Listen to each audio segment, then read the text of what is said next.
Hello everyone, welcome to Titan Web Tutorials. In this video we'll do a quick overview of the new Salesforce integration cockpit.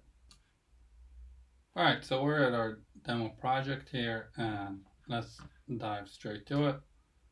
And we'll head over to project settings, Salesforce, and here is where all the Salesforce integration happens from. Alright, so what we see first is the get. Basically what the get does is if you want to pull records from Salesforce to your project, to your Titan Web project, this is where you do it from. And you see a bunch of information here: trigger on load, trigger on user action, auto trigger, and we have videos for these guys explaining each one what it does. In general, the trigger on load, whenever your page loads, it will load the it will run the get. Trigger on user action, it's like a custom action running whenever you invoke it. So from a condition, from a page load, you can decide whenever you want to run this get, and it basically gives you a way to reuse your gets. And the auto trigger happens is whenever you set a condition on the get, whenever that condition changes or multiple conditions, then the get will run automatically. So if I'll clone this and I'll edit this guy and change it to auto trigger, and we can see the color changing, so it will show you immediately. You can see which is which. Let's just edit this guy as well, and I'll change it to user action, and we can see the different colors. Alright, let's get rid of this and let's create a new get, and we'll do a quick overview of the screens we see. Here you will select your object, so let's say you want to pull in accounts. Very important to give a description, so you can either pull it in from an object or pull in from a report, up to you. Report will give you all your reports in Salesforce. Then you basically select when you want to trigger it. In our case we'll do onload, and then you can select if you want to return multiple accounts or just one. Then either you do first record, last record, that's just for one account, or you can do return 50. Then it will return up to 50 accounts in our instance. Or if you have multiple matches, then you can do a skip, and we have extensive videos explaining and showing how these run. Alright, let's move into the conditions. So we'll do first records. You know what, let's do up to 50. We'll go to the conditions and we can say account name, and then you have the operation of the condition, and you can say equals or not equals, contains, starts with, is not empty, greater than for numbers. Let's do, and you can just start typing and it will bring it. And then you can select your condition, basically if it will be auto trigger and the account ID will change, or the search will change, then it will run automatically. In our case it's on load, so what we will do is static and say blah. Alright, so if it starts with blah, it will return all the accounts that starts with blah. And then you can add conditions, and then you can change your condition for an and or an or, and you can get as wild as you like with this. So this is our conditions. And let's take a look here. Another thing we give you, let's say if you have a boolean, so you can set it to a field, and then Titan gives you boolean true, boolean false, and then for checkbox you can check if it's checked or not using the boolean true, boolean false. Alright, the sort order, whenever you return, whenever you have conditions and you're returning something not from the account, so it is not from the account ID in our instance, so not from a record ID, then it's important to set a sort order if you want to know how your objects are sorted. So you can say, let's say sort by created date, and then you can decide ascending or descending order. The default is ascending. And your mapping is where you tell Titan, okay, we got the data from Salesforce, now where do we want it on the project? Where do we want it on our page, or to which fields to map it to? So on the left side, you have all your elements. On the right side, you have your Salesforce fields.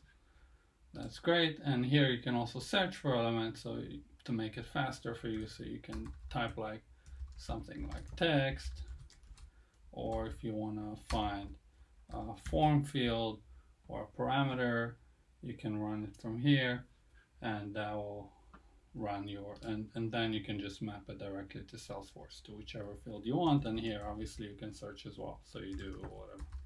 Let's do type, and there we have it. Another cool feature is apply filter. You can select what you want to see. You want to see just the mapped field, so whenever you come and edit get, so it's very useful to see what your mappings are. And then you can go to unmapped or just return everything as well. All right, messages. Data is not found whenever you run a get. You didn't find anything. If you want to show a message, you can put it in here. Disable form while loading. Whenever the get runs, we disable the form unless you uncheck this, and then it just runs in the background. Whenever you skip, if you want to show a message, if you get skip, then you can show a message right here. And let's move on to the run criteria. And for every single one of these, we have specific extensive videos. Run criteria basically is another way for you to decide if to run the get or not. So if you use, for instance, custom action, in some instances you want to catch it here and saying, okay, I want you to run only if a field on the form evaluates to something. So we'll say min length 10, and only if it's true, then the get will run. And we'll see the same thing with the push. It's exactly the same. So basically it's a way for you to control if to catch it here if you want it to run or not. And then basically we'll get the call for the push, we'll check the run criteria, and if it's true, then we'll run it. If it's false, it's not going to do anything. And the advanced options, we have some options here, and for each one of these we have specific videos. Alright, so let's cancel out of this. Let's move on to a pick list. So a pick list, we can see that it only can run on trigger on load. So whenever your page loads or your website loads, it will run the get pick lists. And basically what the get pick lists does is whenever you have a form with a pick list field mapped onto one of the fields of the form, we will get all the possible values directly from Salesforce. So if I'll head over here, you see it's very, very similar. Just the mapping right now, since it's from a form, then we can see the entire form mapping. And I'll show you the form in just a second. So in my instance, the product interest is the pick list field, and therefore we're running the pick list for you. You have some other options on the pick list. So the mapping we've seen, messages, the same goes for run criteria, just like the get we've seen. And the advanced, you can choose if to cache the pick list and meta, which is very recommended since it's going to speed up the time of your integration with Salesforce. And we have a specific video on this showing how this runs. And you can also translate. If you have translations in Salesforce, you can get your translations, and you can also filter pick lists by record type ID. So if you have record types, you can set a record type either from a parameter that you have preset, and then you can filter it by that record ID. Or you can do something static and say other, and then you can map it. You can put your record type ID directly here, and then it will filter results just for that record type ID. All right, let's take a look at our push.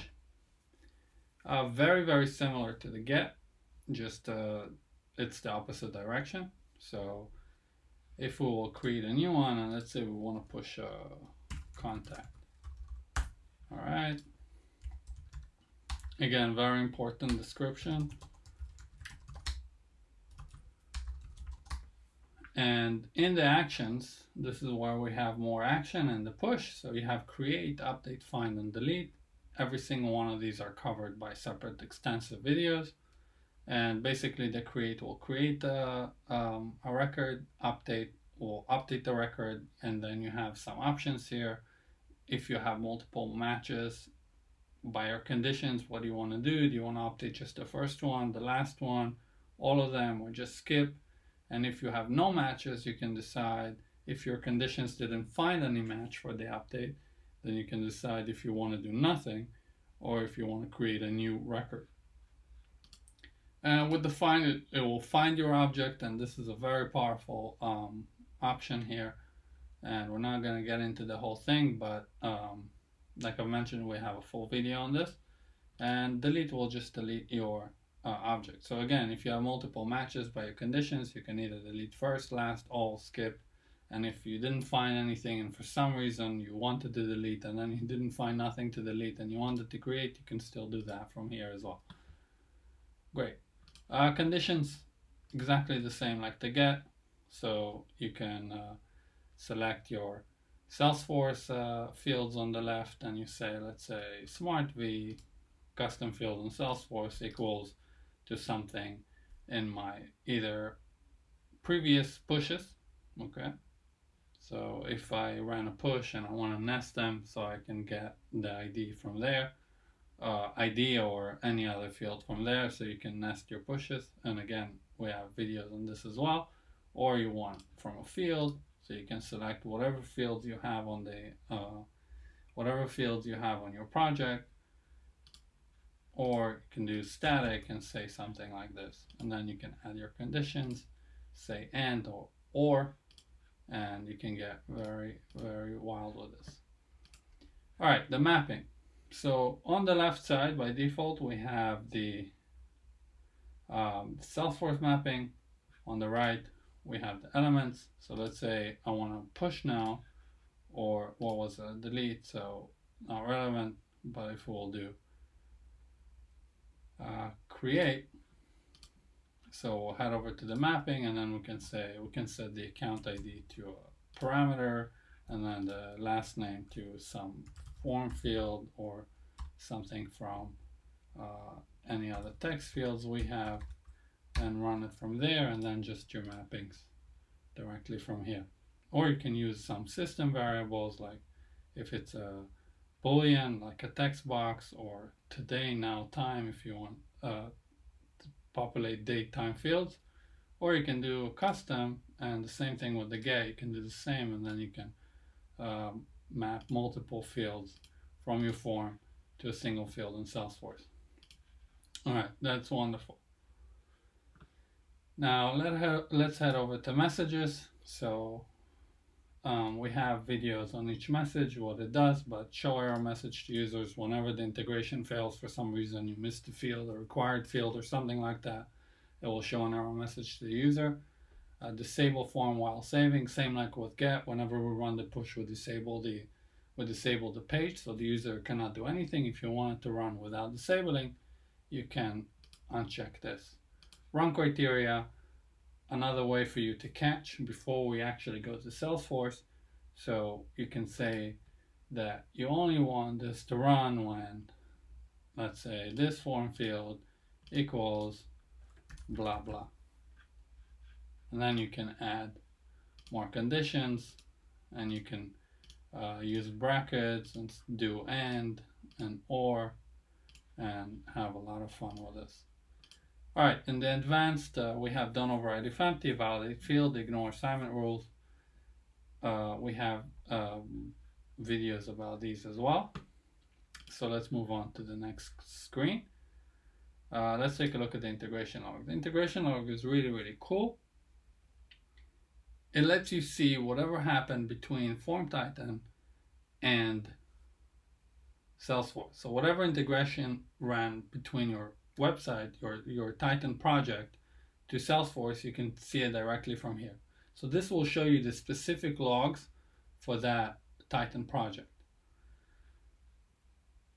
If you want to refresh it and get fresh data, you can click this and it will refresh, and you can go to the notification settings. We have an extensive videos on the integration logs as well, and you can use filters to see your successes and errors and warnings and you name it. The only thing we have left is let's take a look at this pane right here. So the user basically shows you which user you're authenticated with with Salesforce. And my instance is this guy over here, and it's a production, it's not a sandbox. And we have the refresh metadata, which means if you want to get a fresh copy of your object, your metadata of the objects you're integrated with Salesforce, you will click this. So for instance, if you just created a new field on one of the objects you're mapping, so let's say on a product, and you want to map it immediately that instant on Titan, then you will click this field and you immediately see it available for mapping, either the push or the get. The turn off integration will tell you, will cut off all integration to Salesforce, no matter how many gets or pushes you have, and we're done.